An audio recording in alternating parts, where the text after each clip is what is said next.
Well. Ladies and gentlemen, I think we're recording right now. Thank you once again for another edition of the Zach Moore podcast. Thank you for joining me and coming in and just, giving me a little bit of your time so I can kind of give you some of my thoughts about this kind of past week and then also even looking forward. And I really do enjoy doing this. Last week I thought was a really good episode. Touched on a huge range of topics, from the James Webb Space Telescope all the way to comedians. This week it's going to be pretty much solely sports based. It'll definitely be a much shorter podcast. But yeah, I just want to start off saying thank you if you're watching this now or at a later time. Thank you so much for watching. Each and every person who watches, I'm extremely grateful for those who spend the time to listen to what I have to say. If you find enjoyment in it, that's even better.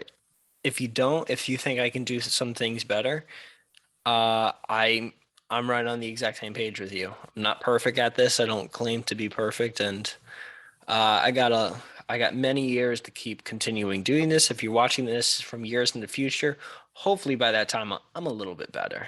So, kind of with that being said, for the audio only audience, and I forgot to say this kind of last time I show. I forgot I was showing a lot of stuff specifically with the James Webb Space Telescope. I was showing a lot of stuff on the screen, and I didn't show or I didn't speak it to the audio audience because this goes on pretty much everywhere: Spotify, Apple Podcasts, and a bunch of other platforms. And so I didn't do as great of a job kind of describing what the images were like. So I'm going to try and do a better job this week of making sure I'm being cognizant of that audience. So once again, welcome to another edition of your favorite tradition with Zach Moore. And for the audio audience, back here again with another my version of an old fashioned with a little bit of bitters, simple syrup, and some whiskey and 3 ice cubes.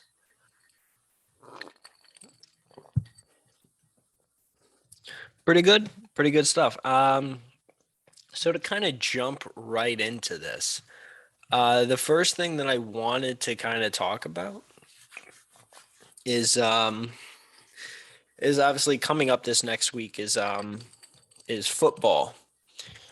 It's I'm recording this on a Saturday, so this is before Sunday's game.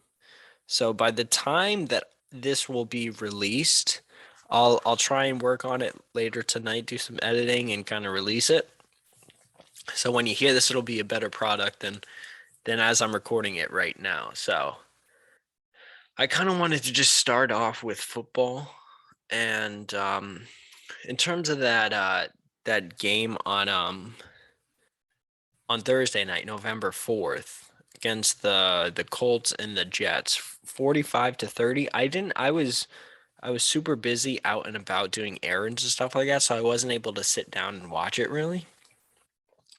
But I mean, just looking at it, it was a high scoring game, especially with the injury to their number two, or the Jets' first pick, but the number two overall pick in the NFL draft. Zach Wilson was out for that game, so it's like another test to see how the team does without him. Obviously, the week before they played outstanding, but going forward, I really don't know how they'll be able to kind of compete in that division. That division feels kind of wide open. New England's not as good as they always have been, and so that kind of leaves the division relatively wide open for the rest of them. So let's get into some of these games.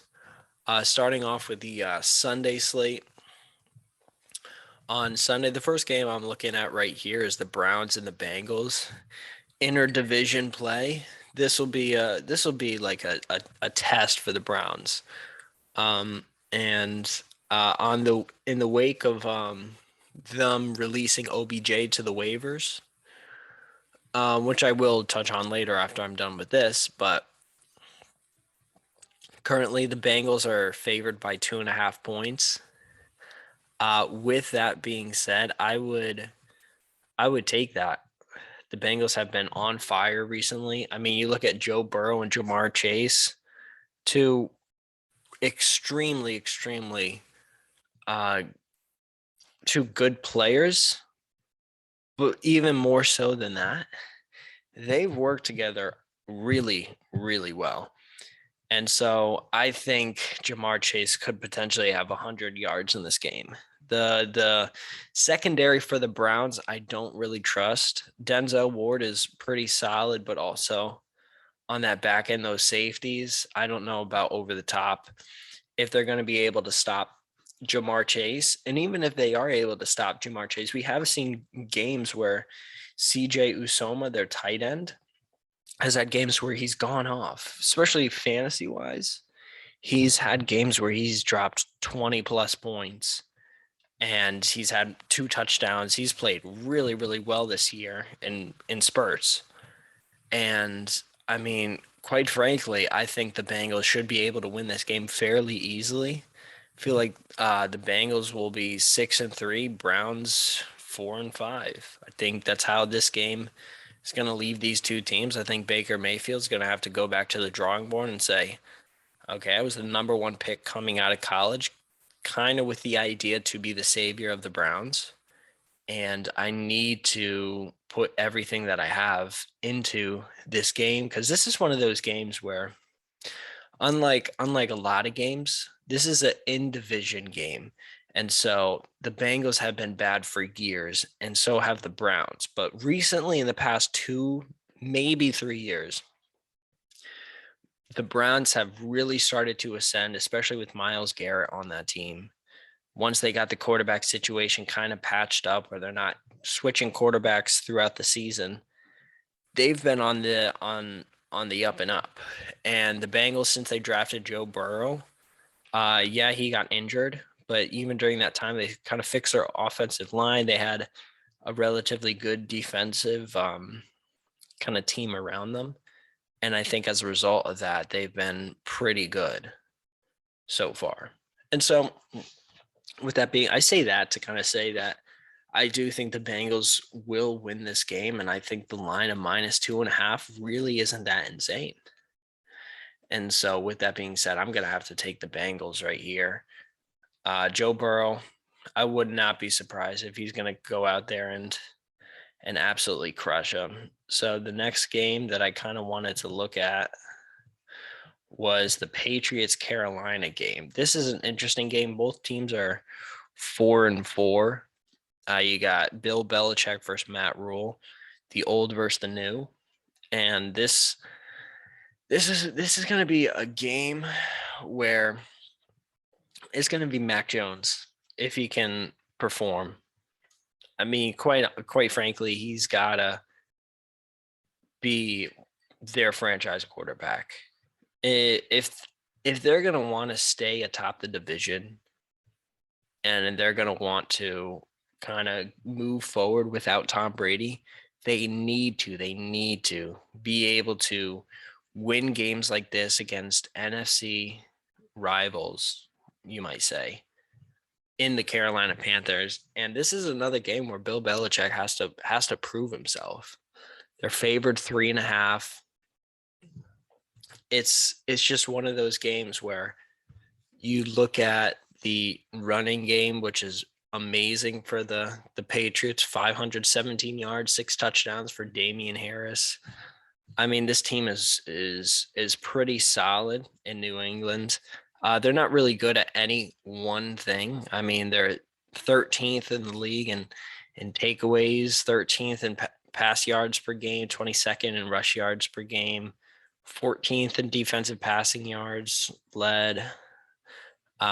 Defensive rush yards given up, 16th in the league. They just don't excel at anything. But when it comes down to it, they're able to win those close games, and that's due to Mac Jones being really good so far throughout his early career.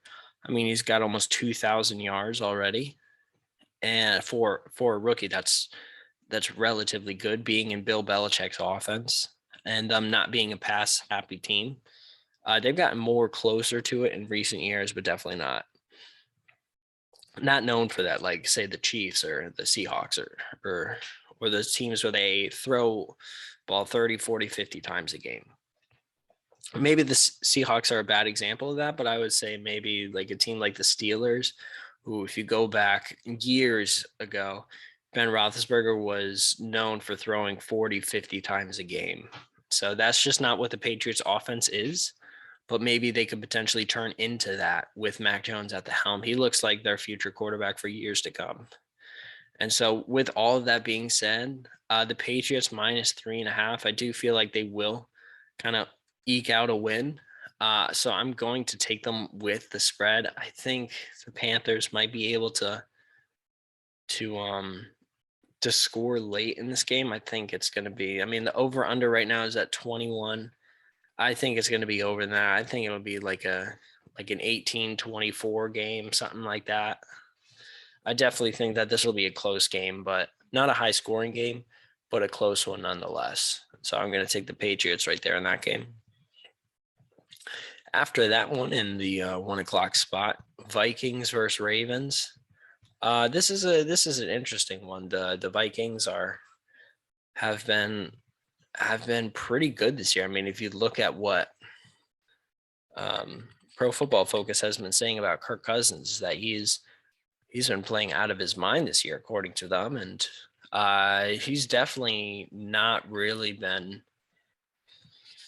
I wouldn't say, like, in years past, there have been games where he just didn't seem like he was into it, or he didn't seem like he was elite, or it seemed like he was lacking. And this year it just hasn't been that case. I've watched a couple of their games, and I feel as though Kirk Cousins does have a chance to make it to the playoffs, despite being in the division that he's in. And so this is a game, Ravens -6. I do think the Ravens will win this game, but I wouldn't be surprised if Minnesota Vikings make it close.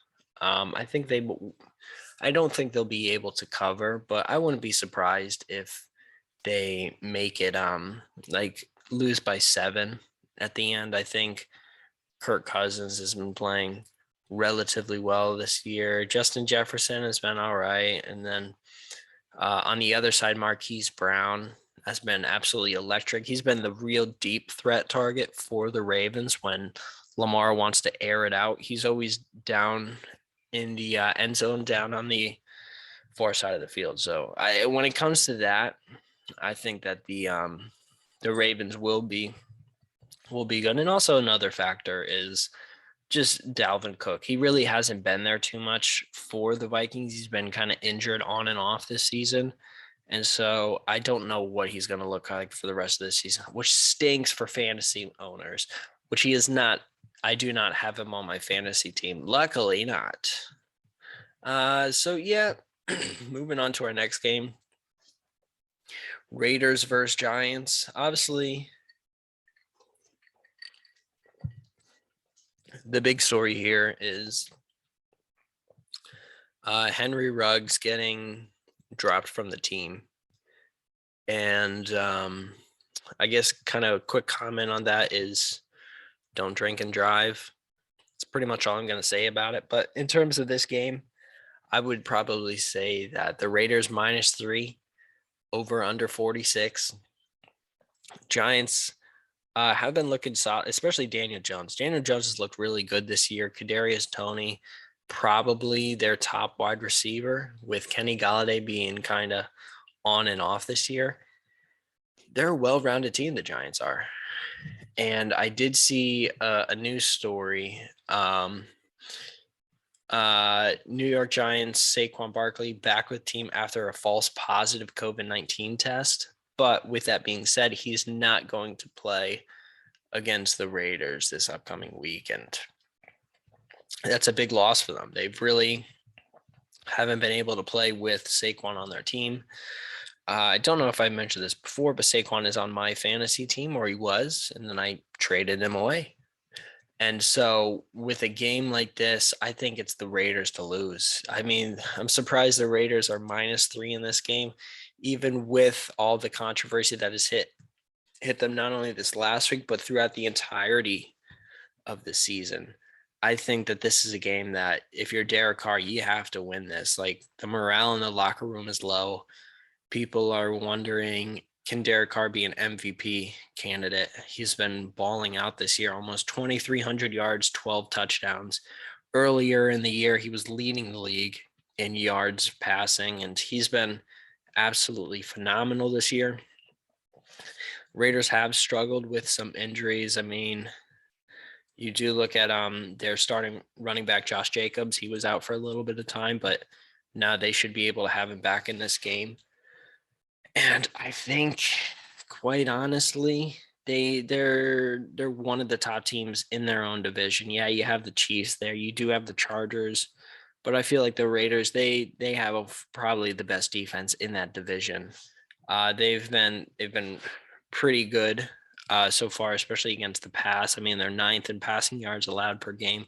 That's with them having the Chiefs in their division, and then also their offense is kind of lopsided right now. They're second in passing yards per game and 29th in rushing yards per game. And like I said earlier, that's due in part to the team being without Josh Jacobs for a period of time. So I think if they're able to get Josh Jacobs back and he's able to play well, not only will they win this game, but throughout the rest of the season, I think they do have a real shot of making some noise in that division. Maybe coming in second. I don't know if they'll be able to beat the Chiefs outright, but I do think they'll come in second in that division. They've been playing really well, and I think this is just another game where they're going to be able to win, cover that spread. I'm surprised that this, like I said earlier, I'm surprised that it's that close. I really don't think the Giants should be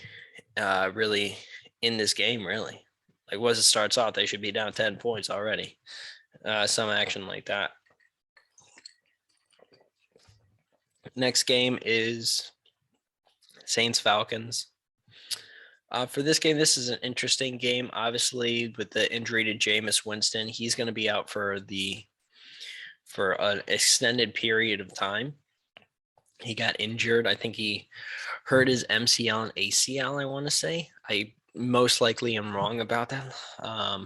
Don't think it tells me what the injury is, but this upcoming week with the Saints and the Falcons, Saints currently right now favored by 6, and that's just too much points to give the Saints. I'm going to have to take the Falcons here. Matt Ryan and Kyle Pitts have really been able to kind of find each other. And Kyle Pitts has been absolutely electric. He's been just as good as advertised. He's looked like the best player in that draft, which I wasn't expecting to see. I knew he would be one of the best, but as of right now, he's looking like the best player in that entire draft class of last year. And I think most likely will win Offensive Rookie of the Year. There's a couple other quarterbacks in the mix, but in terms of skill position players, it's pretty much Kyle Pitts. And I also think that if you look at some of the numbers down here, Atlanta, they've played relatively well in close games. I mean, their defense passing yards is 12th ranked. They're very, very good, but on the other side, their strength is with Kadero Patterson. He's kind of their do-it-all type of back, and I will be interested to see kind of what the rushing game or rushing attack looks like for this Atlanta Falcons team, because I mean the defensive line for the Saints is absolutely killing it out here. I mean, currently they're second in defense in terms of rushing yards allowed, and so that defensive line headed by Cam Jordan is just absolutely phenomenal. But with Saints -6 favorite in this game, I'm gonna take the Falcons. I think this is a pretty big upset, and I think the Falcons are just gonna be able to kind of run over the Saints a little bit. I wouldn't be surprised if they win by 10. That's how strongly I feel. And so our next game, the Texans and the Dolphins. Texans. Oh, Texans. This is the matchup of two teams that are 1-7. Dolphins are favorite in this game. Tua really has not been good whatsoever this year. I mean, if you look right now, the passing yard leader is Jacoby Brissett, backup quarterback. He's not a bad, not to say that he's a bad quarterback or anything. I'm just saying that through 8 weeks, they don't have a quarterback with over 1,000 passing yards, which isn't good, especially this far in the season. And that's part of the reason why they were in talks for the for training for Deshaun Watson. Ultimately, they did not. The trade deadline has passed. But I do think that the Miami Dolphins, there's a lot of people coming into this year thought that they would be one of those teams that would be out of the gates. I mean, last year you look at their defense was extremely good. You had Xavier Howard who played out of his mind, probably received some votes for defensive player of the year. He played extremely well, but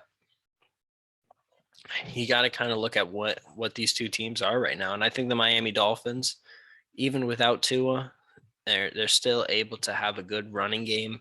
They have good skill position receivers. They're kind of deeper than the Houston Texans. It's pretty much Brandon Cooks for the Houston Texans. That's kind of their main target. They really don't have any other skill positions outside of him that are really worth mentioning.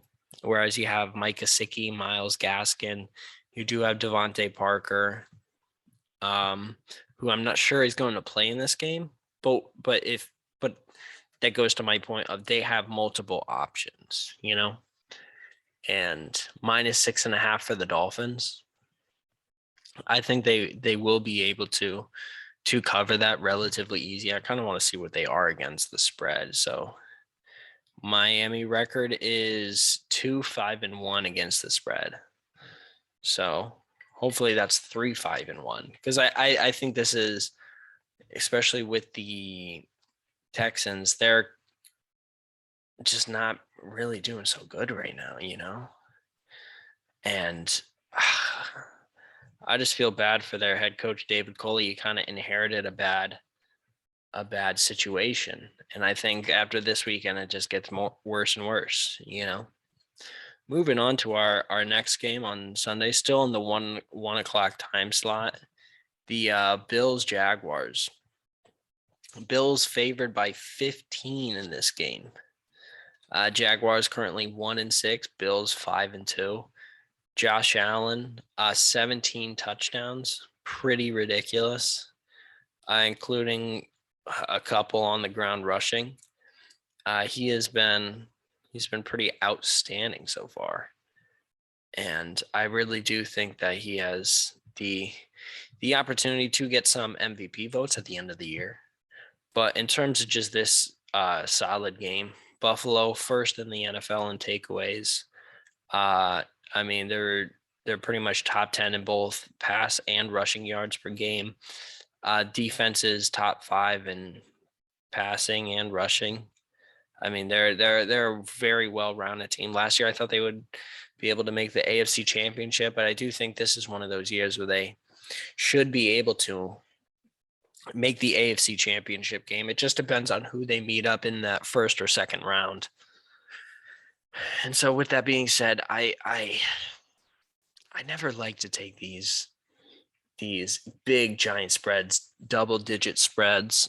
And so I do think that the Jaguars will be able to cover here. I mean, 15 points is a lot to give up for the Jags. In recent weeks, they've kind of been able to play relatively well, but it's just too much. 15 points is just way too much to give up. And so that being said, I do think obviously the Bills will be able to pull out with a win, but I don't think it'll be by 15 points. And so moving on, I believe this is our last 1 o'clock game. Broncos Cowboys. This is an interesting game. A lot of people have been saying Cowboys could have the opportunity to maybe go back to another Super Bowl. I'm not buying that. They have great skill position players, and they have a really good roster. But I just worry about coaching. Mike McCarthy, obviously, he was out of the league for a number of years. And without Aaron Rodgers, he really hasn't been able to perform to the highest level. And even when he did have Aaron Rodgers outside of that one Super Bowl run, I felt as though he didn't use Aaron Rodgers to his full potential. So I don't know if he'll be able to do the same with Dak. And so just based off his track record. But for this game, Broncos really have, after the trade of Von Miller to the Rams, I feel like they're kind of in a little bit of a tank mode. And I'm not saying that's the reason why they'll lose this game. I think they're just going up against a better team. But I'm saying that's kind of what it feels like what the temperature in the room is for them.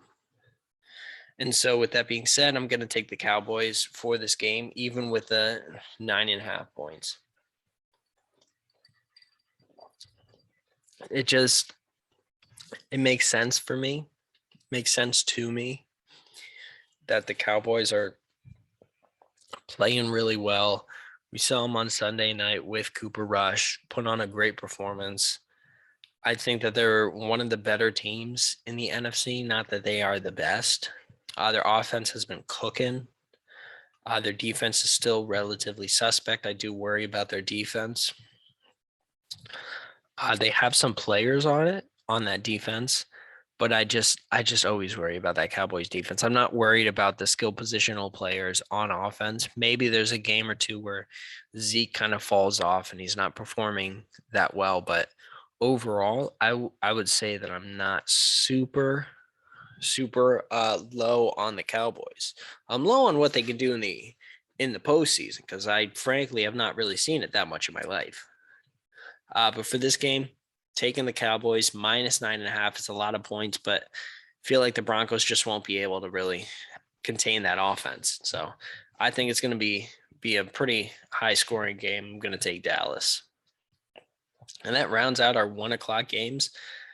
Next game is Chargers versus Eagles.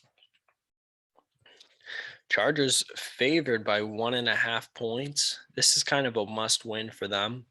I think this will actually be a lot. I'm thinking it's going to be right around like 2 points. I think it's going to be a very evenly matched game. Both of these teams kind of have their strengths. Chargers are more passing wise is their strength. They have great receivers, whereas Philadelphia with Jalen Hurts at quarterback, they're a dual threat team. They're incredibly well rounded. They're incredibly skilled, and I feel as though they will be able to make this a super competitive game. I wouldn't be surprised if they do win this game. I think that they definitely have the shot. Jalen Hurts has really surprised me and being well-rounded, not just a running quarterback, but also being able to put the ball downfield in the hands of playmakers and kind of be effective through the air more so than on the ground in many cases. And so I think this is a really close game. I'm glad that they have this at minus 1.5. I'm still going to take the Chargers, though. I think they'll be able to squeak out a win, maybe by 2 points. It'll be super close, though. The over is 50. I think this will be, may even hit the over. I do worry that it's going to be a high scoring game. I feel like it may be a shootout, may come down to like the fourth quarter, 6 minutes left. Both teams have a drive to win it, and they go all out. With that being said, I think the Chargers are going to be able to come out and win this game. And so that's the first 4. Well, that's 4:05, and then 4:25 Cardinals versus 49ers. Let's check this game.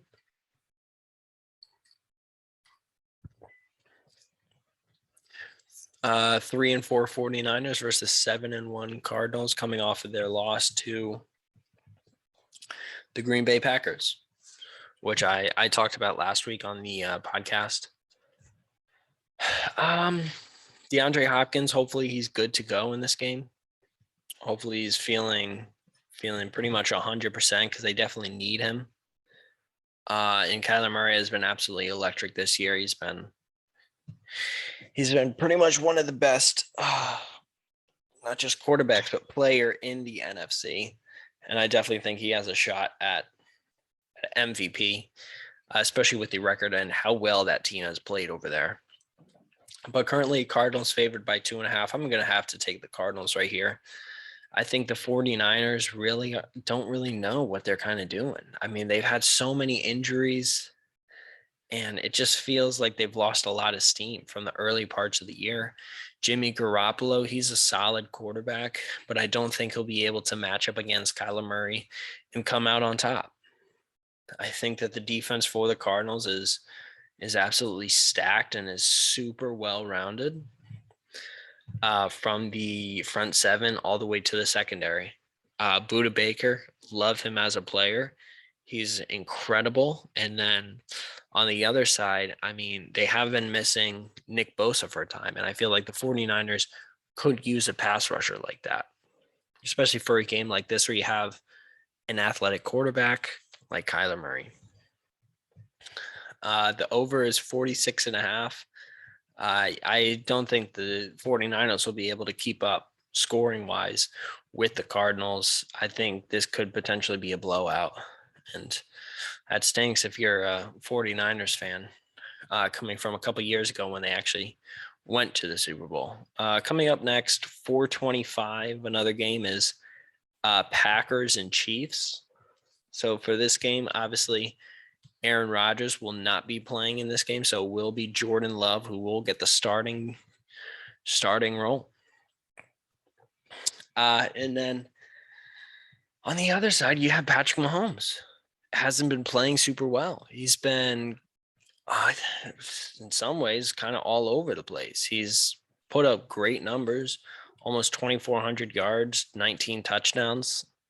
But if you just watch this team, the defense for the Chiefs is just, it's not able to really stop anybody, and it's not helping out Mahomes whatsoever. And I think that it's really interesting to kind of see how the Chiefs have come out 4-4, a 500 team, pretty much halfway through the season. I do worry and I do wonder how the Chiefs will be able to kind of respond in the second half of the year. What will Patrick Mahomes look like? Will they be able to get that number one seed in the division? I don't think they will be. Not in the division, in their conference, in the AFC. Packers have been playing really good. I am worried about Jordan Love, though. I don't think he'll be able to perform super well. This will be his first start in the NFL. And for that reason, Chiefs -8. I'm going to take the Chiefs there. I know it's a lot of points. These are two really good teams. But I do think the Chiefs will just be able to kind of put up a whole bunch of points. I think Patrick Mahomes has been hearing a lot of the chatter about him and his performance. And as a result of that, I think that the Chiefs are just going to blow out the Packers, and they're going to thoroughly miss Aaron Rodgers. It's also hard for Jordan Love to kind of keep up points-wise with Patrick Mahomes, probably the best quarterback in the NFL currently playing right now. Coming up next, the primetime game on Sunday, Titans-Rams. Should be an interesting game. Rams currently favored by 8, looking like the best team in the league. I do think, however, this is just too much points for the Rams to give up. They are at home in this game, and currently when they are at home, they felt like they've played relatively well. I mean, they're 4-0. Oh no, 3-1 at home currently right now.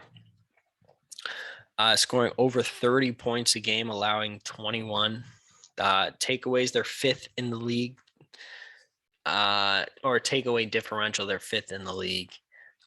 Great passing offense. The experiment with Matthew Stafford has absolutely worked out. He's definitely in the conversation, just like Kyler Murray, for MVP of the league. I mean, he's put up insane numbers. They've been really good. You have Cooper Kupp, who's on pace to break, to either tie or break Calvin Johnson's numbers. If you look at what he's on pace to do, he's been absolutely phenomenal. Their run game is well rounded and good with Darrell Henderson back there. I mean, he's leading the team with 507 yards, 5 touchdowns. Not bad in only 110 rushes, especially if you're the Rams, who's more of a pass heavy team. But it just all of it just helps out Matthew Stafford. And then on the Tennessee Titans, obviously with Julio Jones being traded to the Titans, you would expect for him to have a huge impact on the team, but he really hasn't. I mean, AJ Brown is their leading receiver, 509 yards. And sometimes it feels as though Julio Jones is being forgotten in that offense. And that's one thing that I do worry about for the future of this team. I don't know what the contract for Jones is going to be moving forward, but with that being said, I do think that this is a game that Tennessee Titans can make close. I feel like Derrick Henry is bound to have a game where he's absolutely dominant, and I feel like this is one of those games. I mean, you do look at Von Miller and Aaron Donald being there on that defensive line. It's gonna be tight, but I do think ultimately that Derrick Henry is a hell of a player. The Tennessee Titans will be able to cover the spread. And I think on Sunday night, they do lose, but they make it real close and they make the Rams real uncomfortable at the end. And then on Monday, we have the Bears and Steelers playing Monday at 8:15. And so this is going to be here in Pittsburgh on a Monday night at 8:15. I will not be going to this game.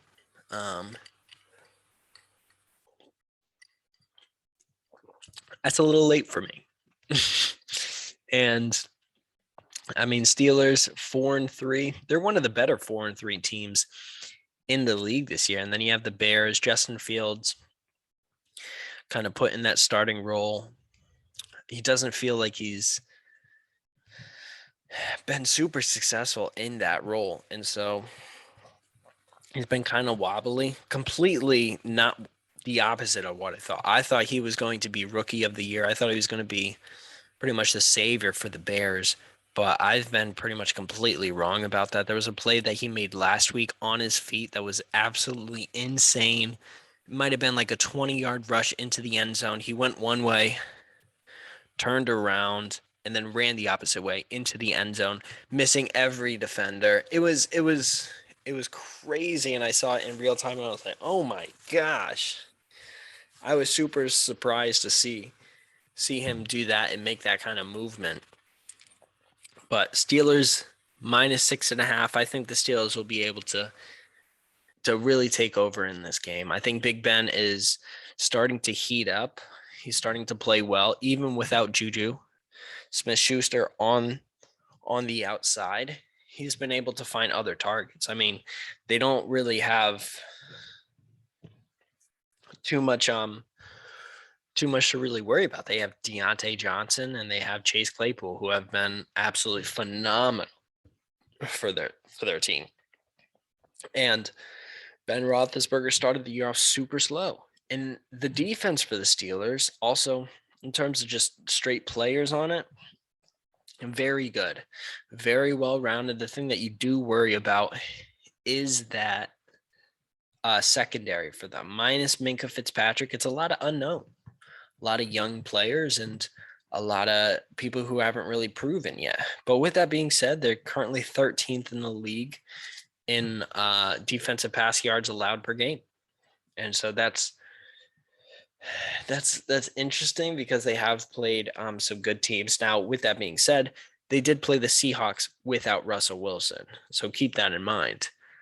I do think that the Steelers will be able to make this a relatively good game. I do want to take the Steelers. I think -6.5 is good. I think they'll win by 7, maybe 8. If This line was put at 7.5. I would take the Bears. I think the Steelers will be able to win by a touchdown.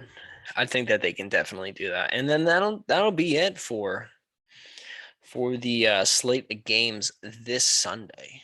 And now, kind of what I wanted to switch over to next, which I kind of talked about earlier, was Odell Beckham Jr. If you remember, thinking back a couple minutes ago, I talked about OBJ and him being released, and now kind of what that does to not only his career but also to the Browns. Browns have one less wide receiver.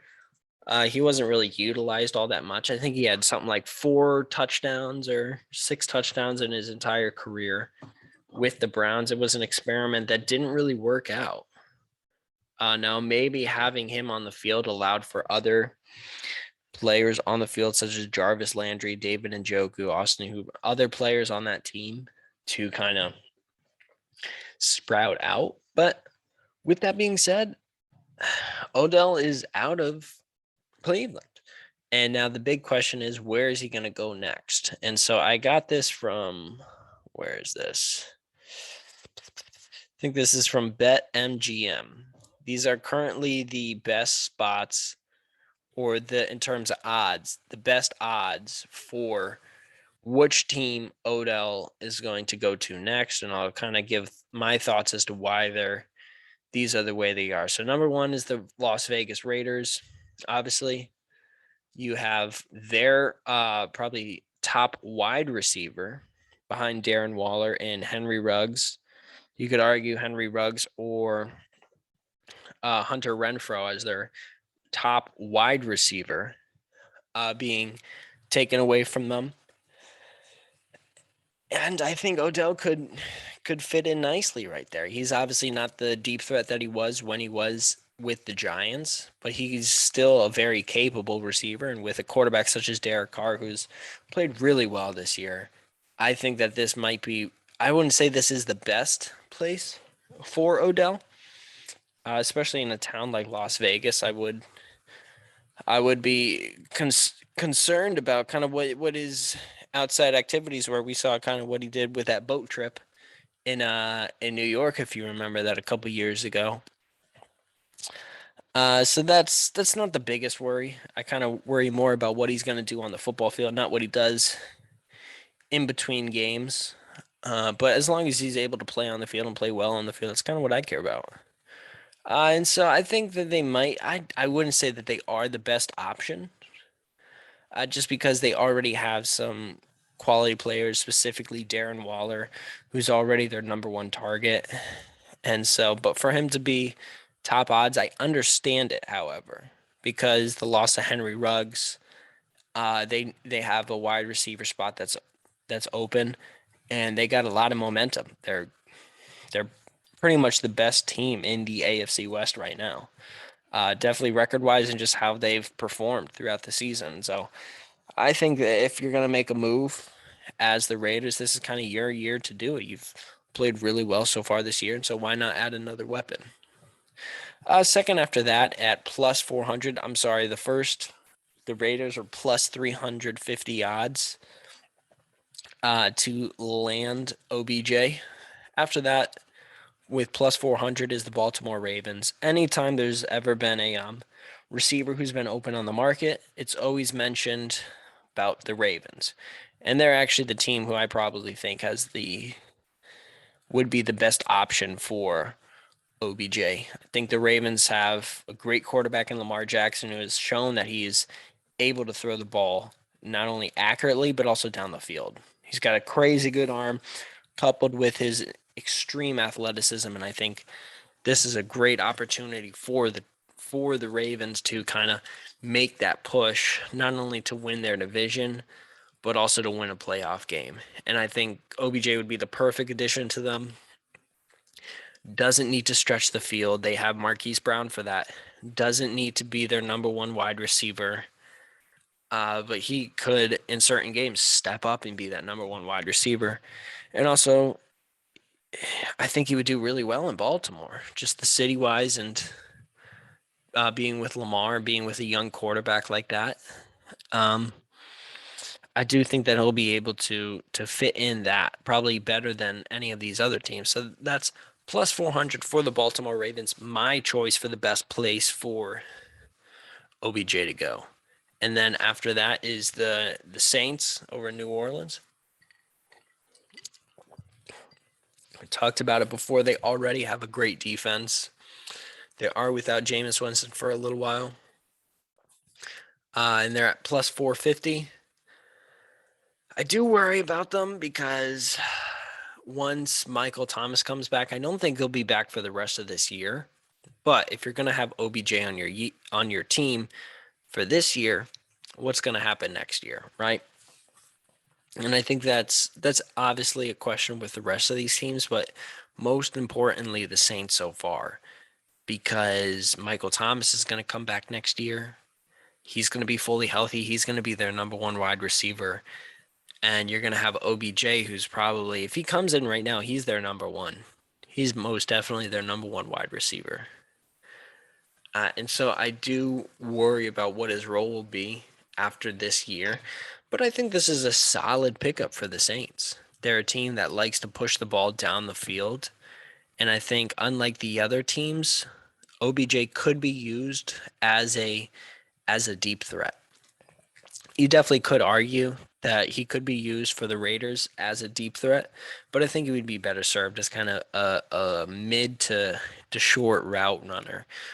And but with the Saints, kind of staying on topic with that, I think he has a chance to really make an impact on this team, and I wouldn't be surprised if he goes to them. But I don't think that this is the best option for OBJ and his future, more specifically. So they're plus 450. They're currently third. After that is the Buffalo Bills, plus 500. They already have Stephon Diggs. They already have Dawson Knox, even though he's knocked up. They have receivers, Cole Beasley surrounding Josh Allen. I really don't think that they need him. Maybe they would get him to add another dynamic wide receiver to pair with Stephon Diggs, a superstar wide receiver. But I feel as though they're doing fine without OBJ. I don't know if this would be the move that puts them up over the Chiefs in the playoffs or any other team that they come up against.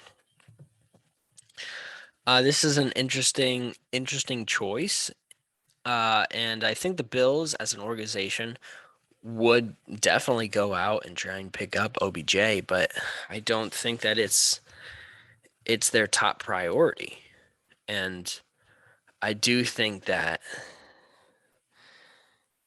it makes sense for them to get better since they're looking to kind of go for the Super Bowl, that they would try and get the best players as possible, you know? But with that being said, I do think that it's important for the Buffalo Bills to kind of stay the course, right? And to kind of stick to kind of what they know and try and see what they got going on, See what. Welcome back, folks. Sorry for that quick pause break. Had somebody enter the apartment. So back to kind of what I was talking about with the Buffalo Bills. OBJ to them doesn't seem like they really need him unless their aspirations are for the Super Bowl. Is he the piece that puts them over the top? I don't think so. However, it doesn't hurt them, I don't think. Maybe it takes away targets from Stephon Diggs, but it's just another weapon for Josh Allen to throw to. And as long as OBJ doesn't mess up kind of what is already going on in Buffalo, he won't mess up that defense. But I think the offense right now for the Bills, they don't really need him. But if he were there, I think it would help. And so, kind of moving on to the next with the New England Patriots. I do think this is a team that definitely is in need of a big time wide receiver. They kind of have a bunch of pieces right now, and with Mac Jones, think it would be advantageous to him and his career if he's able to have a player of OBJ's superstar talent level to kind of be there. So if he's like, screw it, I'm just going to throw this ball wherever. He has that OBJ factor where OBJ can make those type of catches, and then hopefully also for OBJ, this could be the place where he could reemerge in his career. He'll be their number one wide receiver most definitely. He'll get a bulk of the targets. Do wonder how it would work out with Bill Belichick though, and that's why I think they're at plus 500. I'm not sure if Bill Belichick wants to kind of deal with that. I could definitely be wrong. They could also be in that the rest of the division talked about earlier, the 1-7 Miami Dolphins, who many thought would be the best team in the division. Bill Belichick is looking at this year and say, I think we could go pretty far with this team. Mac Jones has turned out to play really well, and they've been able to kind of be relatively good, even with the departure of Stephon Gilmore. And so I think OBJ would be, this is one of those teams where I think it actually is really beneficial. Not like the Ravens beneficial, but I think that this is one of the better teams that OBJ could go to. And it's a surprise that he's only plus 500 for this team. And then after that, at plus 800 odds is the Indianapolis Colts. They do need a big time wide receiver in OBJ. And the reason for that is I feel as though Carson Wentz needs some help. Their run game really hasn't been a problem. Jonathan Taylor has been lights out. He's been extremely effective in kind of what he's been doing for this year. But with that being said, their passing attack really has felt lackluster in some sense. And I feel as though if they're able to add another top of the line wide receiver such as OBJ, even if he is what you may say past his prime, I think this could work. And so, however, I really don't think this is going to happen with the Indianapolis Colts. They are an organization that is willing to make moves, but I just don't know how he would fit into that offense. So that's why I think they're plus 800. After that, Tennessee Titans, them being plus 800, just like the Colts, is interesting to have a core of OBJ, AJ Brown, and Julio Jones as your top three wide receivers with Derrick Henry would be very, very interesting to kind of see how that would work. I'm not sure it would work, but I would definitely be extremely interested in seeing how that played out. I would want to see what OBJ would look like in that offense. Would he be the second or third option, or would he even be the first? I really don't know. I kind of think that with the way Julio Jones has played this year, he would be the second option, OBJ would. But I don't know what he would be in that system. They have a great run game there. They have the leading rusher, probably the best running back in the league. And so I don't know what kind of use adding another receiver to a team that's already so good at rushing would be, And so with that being said, I understand why they're plus 800. The organization already made a trade for Julio Jones, which is super aggressive, but also with so I wouldn't put it past them to sign OBJ, And now with that being said, Tennessee Titans plus 800. I don't think this move happens. They already have a bunch of players, but I also think that their odds should be higher. I'd put them right up there with the Buffalo Bills at plus 500. I think they have a better chance of snagging OBJ than the Bills, just because of where they are and also kind of their track record. They added Julio Jones. They're definitely going to try and add another player. That division is relatively wide open. You have the Colts not really playing extremely well. Tennessee Titans versus Colts. I'll take that matchup 7 out of 10 times for the Titans. And then after that is the Los Angeles Rams. Rams just picked up Von Miller. They've been super aggressive with their acquisitions. There has been talks about the Rams. Not Sean McVay, the head coach of the team, said, "Yeah, we're not doing that. We're just not gonna pick this guy up." So that kind of puts a nail in the coffin right there, unless he goes against his word, which I wouldn't put past him. They're at plus 1,000 right now, odds. The Rams are, and I feel as though they will not pick up OBJ.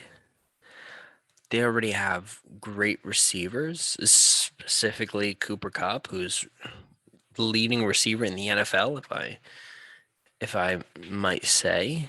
And so I feel like they don't need really OBJ. This is one of those teams that they don't need OBJ. Their passing attack with Matthew Stafford is extremely a well-oiled offense. They're really, really good. Have a bunch of solid players on their team. And so I'm interested that they're behind the Titans.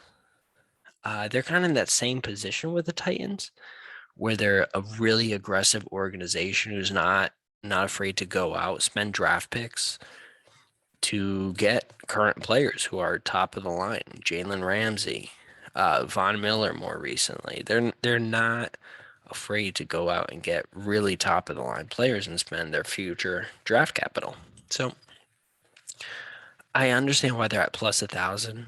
Head coaches come out and said we're not interested, or I don't know if he said we're not interested, but I think what he said was we're not in talks of getting OBJ. But that's why they're at plus 1,000. After that is the San Francisco 49ers. This is a pretty realistic move that I could see for the 49ers. Plus 1,200 I feel is like pretty low odds. I would probably switch them with the Rams. I think the 49ers are in need of extra wide receiver help.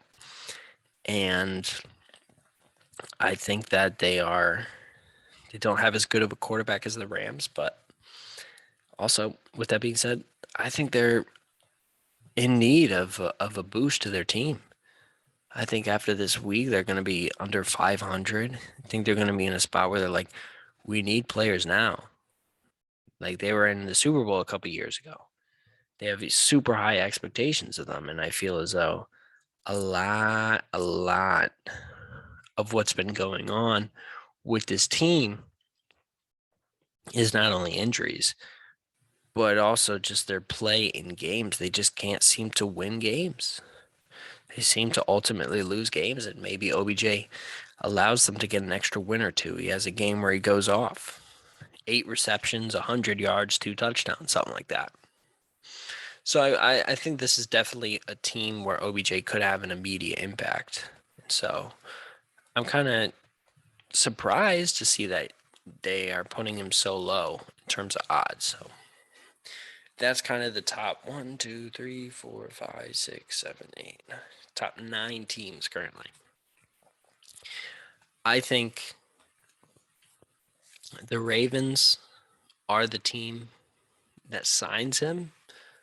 I also think the Ravens are the current best team for him to go to, followed by probably the Patriots. I think the Patriots are also the best team that he could go to, where he could, for OBJ, and then also for the team. I think OBJ on the Patriots would be an insane move, really good for the Patriots and OBJ. And then kind of same thing for the Ravens. They need another top of the line wide receiver. I think OBJ would work really well with Lamar Jackson.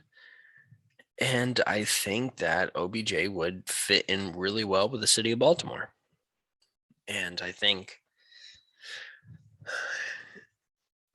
that this is one of those moves that the Ravens kind of need if they're going to want to advance later in the playoffs, to have an extra weapon for that offense. It can't just be Lamar Jackson running and Marquise Brown catching. They need another target and another top of the line wide receiver. So with that being said, I think it's pretty much OBJ to the Baltimore Ravens. Now, with that being said, that's kind of going to be the end of this podcast tonight. I know I talked a lot about NFL and a lot about the upcoming matchups of this weekend, and also the OBJ stuff. That's kind of the craziest story that's kind of really come out so far this past week. And then next weekend, I'm excited to kind of see the next slate of games. We're going to be over the halfway point. A new 17 game schedule. We'll kind of start to be able to kind of see who's the best team in the league. Is it going to be the Rams? Is it going to be the Cardinals? Both of them have pretty big matchups this weekend, and I'll be super interested to see what both of these teams are able to do. And so, with that being said, I can't wait to look to this weekend and then look forward to next weekend. And so, I just want to say thank you guys for listening, for tuning in. Cheers to each and every one of you listening now or at a later time. I appreciate each and every one of you for listening, subscribing, liking the video, commenting, DMing, whatever it is, just watching it. I really appreciate you guys following me along in my journey. And with that being said, thank you so much for listening. Please like, subscribe the video on YouTube. If you're on Apple Podcast, follow me on Spotify, follow me. Like the video on whatever platform it is. Thank you guys so much for listening and being a part of this journey. And each and every one of you guys, enjoy the rest of your week. I'll see you next week. Thank you so much.